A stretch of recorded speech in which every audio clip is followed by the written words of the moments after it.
इस मैप में 72% land and 78% population is being ruled by the BJP. Opposition तो वहां पे चीख रही है कि इन्होंने हर चीज मैनेज कर ली है, इवन कि कोर्ट्स तक वो कह रहे हैं कि मैनेज्ड हैं। तो चीमा साहब एक वक्त वो था कि जब कांग्रेस की इसी तरह की पोजीशन थी कि सारे इंडिया में कांग्रेस का तूती बोलता था, और ये जो आप बात कर रहे हैं कि मीडिया को मैनेज कर लिया या कोर्ट्स को मैनेज कर लिया, इसको अगर हम पर्सपेक्टिव में डालें, if we put it in perspective, तो पाकिस्तान में क्या पोजीशन है? पाकिस्तान की जो रूलिंग एलीट है इस वक्त, क्या उसने अदालतों को मैनेज नहीं कर लिया? क्या उसने बाकी इदारों को मैनेज नहीं कर लिया? मीडिया को मैनेज नहीं कर लिया?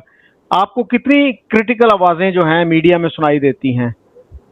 सो वहां पे तो फिर भी आपको कोई आवाजें आपको ऐसी सुनाई देंगी, और सोशल मीडिया पे आप अगर देख लें को मिलियंस में है रविश कुमार जैसे जो लोग हैं, या ध्रुव राठी जैसे जो लोग हैं। नहीं चौर साहब, मुझे बताएं इंडिया के अंदर कौन सी ऐसी आवाजें हैं जो इंडिया के मेन स्ट्रीम मीडिया के ऊपर, क्योंकि वो तो बड़ी डेमोक्रेसी है, बड़ा मुल्क है, फ्री मार्केट इकोनॉमी भी यकीन रखते हैं। How many people on Indian media are independent? Do you believe, can you name any 1 2 3? Do you believe कि वो मोदी साहब के खिलाफ बात कर रहे होंगे? Main stream Indian media, social media पे बाद में बात करते हैं। चीमा साहब, आप बरखा दत्त को कैसे रेट करते हैं, या राजदीप सरदेसाई को कैसे रेट करते हैं? Barkha Dutt is not on main stream media, पहली बात। और रविश कुमार को कहां आप रेट करते हैं? Is no more on main stream media. नहीं, आपको ये पता कितने फॉलोअर्स हैं उसके यूट्यूब पे? This is not a question.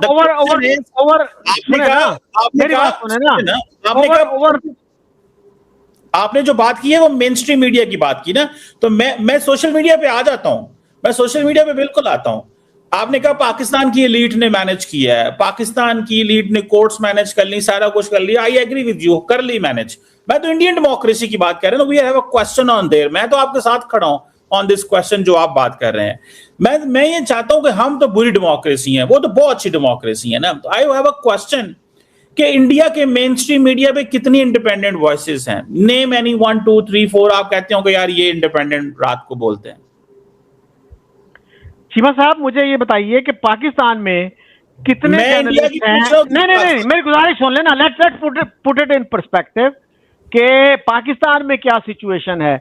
यानी यहाँ पे नजम सेठी जैसे लोग, जिनसे आप डिसेंटिंग पर्सपेक्टिव एक्सपेक्ट करते थे, उन्होंने क्या कहा है पहलगाम पे, उसके बाद वो भी उसी प्रोपेगेंडा का हिस्सा बन गए कि जी स्टेट वो जो है फॉल्स फ्लैग ऑपरेशन वहां पे आप आप नहीं समझते ये फॉल्स फ्लैग था? आप समझते हैं ये फॉल्स फ्लैग नहीं था? आप ये समझते हैं? चीमा साहब, लास्ट टाइम जब हमने डिस्कस किया था तो आपने कहा था किसी ने इक्का दुक्का बंदे ने कह दिया होगा, this is not the national narrative. अब तो ये नेशनल नैरेटिव बन गया ना।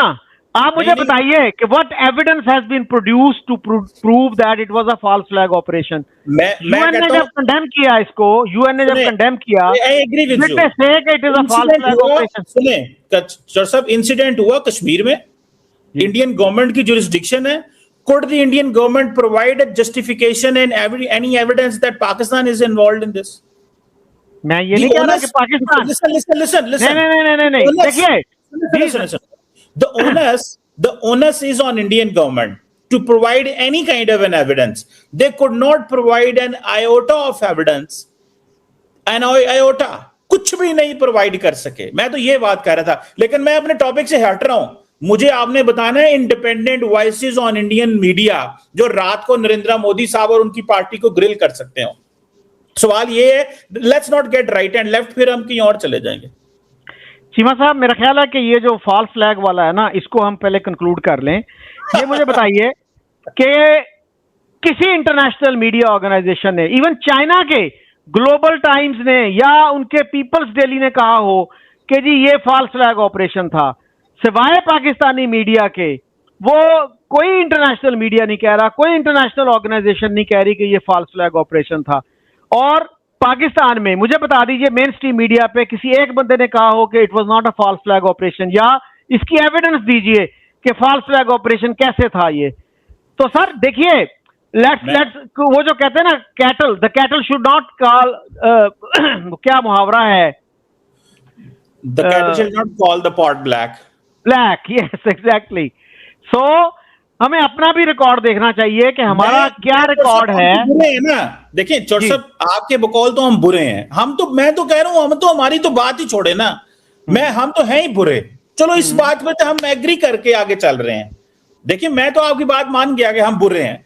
मैं कह रहा हूं कि मुझे शाम को, आप इंडियन डेमोक्रेसी को हम बात कर रहे हैं, मुझे सिर्फ 2 बंदों के रात के टीवी शो पे नाम बताएं जो, this is a 1.4 billion country democracy, ठीक है जी, मुझे 2 बंदों के नाम बता दें जो इंडियन मीडिया के ऊपर बैठ के रात को इंडिपेंडेंट बात करते हो।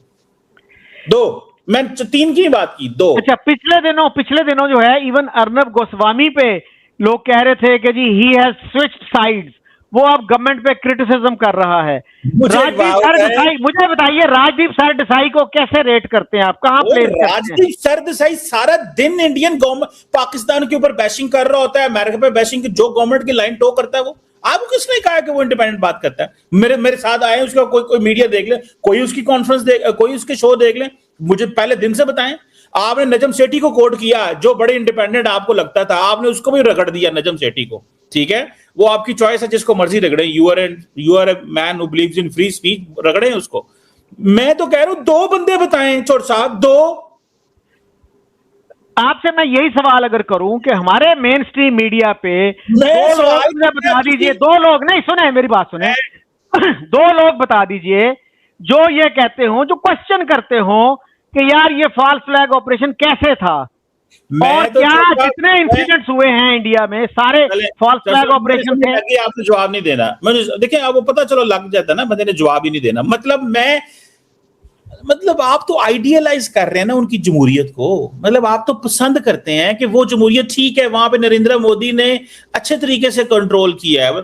मैं तो आपसे कहा, मीडिया की बात की आपने, मैंने कोर्ट्स की, आपने कहा पाकिस्तानी को, मैं कहा ठीक है, मैं आपके साथ मिल गया हूं, मैं तो आपको क्वेश्चन ही नहीं कर रहा जो आप पाकिस्तान पे बोल रहे, क्योंकि मेरा ये टॉपिक ही नहीं है।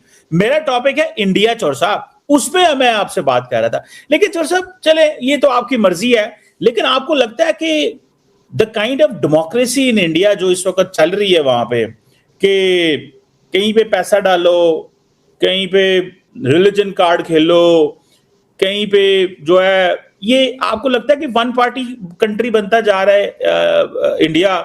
और फॉर एग्जाम्पल खवातीन, क्योंकि वोट ज्यादा होते हैं, उनको, उनके लिए मैसिव पैकेज वो चलते रहते हैं। चलो वो मैं उसको नहीं, उसकी तरफ नहीं जाता, वो एक और डोमेन है कि जी खवातीन के लिए पैकेज बना दिए ताकि वो, उनको पता है घरों में वोट उन्हीं के होते हैं, तो वो एक वो होता है।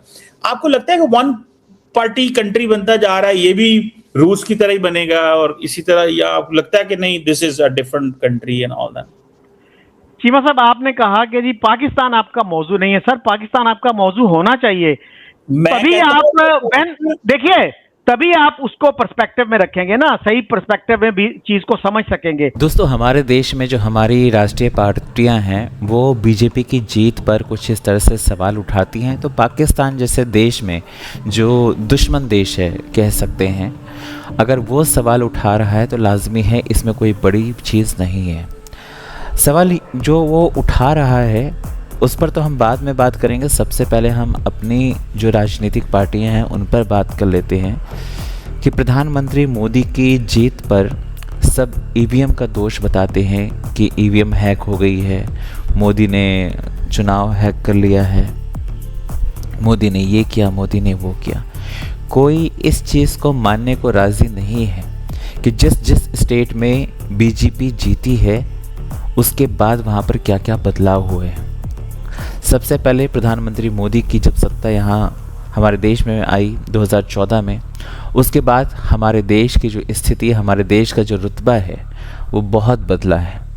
उसके बाद जिस स्टेट में बीजेपी गई उस स्टेट में डेवलपमेंट बहुत तेज़ी से बढ़ा है, लोग पसंद कर रहे हैं। आप बंगाल को भी आप देखिए कि बंगाल में जश्न की जो वीडियोस हैं वो ख़त्म होने का नाम ही नहीं ले रही हैं। कल ही शुभेंदु अधिकारी बंगाल के सीएम बने, उसके बाद सड़कों पर जश्न मन रहा था। वो वीडियोस अगर आप देखेंगे तो आपके रोंगटे खड़े हो जाएंगे कि क्या ये वही बंगाल है जहाँ पर हिंदुओं का पता ही नहीं चलता था कि वहाँ पर हिंदू भी हैं। लोग खुलकर नाच रहे हैं, आज लोग खुलकर जय श्री राम बोल रहे हैं, आज लोग खुलकर अपने धर्म को पहचान रहे हैं। ये सब चीज़ें दब गई थी और यही कारण है लोग प्रधानमंत्री मोदी पर विश्वास जता रहे हैं, क्योंकि उनको पता है कि अगर प्रधानमंत्री मोदी हैं तो वो सुरक्षित हैं, राज्य में बीजेपी है तो वो सुरक्षित हैं। दूसरी पार्टियां अपने हिसाब से, अपने नैरेटिव के हिसाब से चलती हैं, लेकिन बीजेपी अपने लोगों का साथ देती है, सबका साथ सबका विकास, इस पर बात करती है। बाकी पार्टियां तो नहीं करती हैं और यही कारण है कि धीरे धीरे पूरा भारत भगवामय होता जा रहा है। आप लोग क्या कहते हैं कमेंट करके बताएं। चैनल पर नए हैं तो चैनल को सब्सक्राइब करें, इस वीडियो को लाइक करें और शेयर करें। जय हिंद, जय भारत।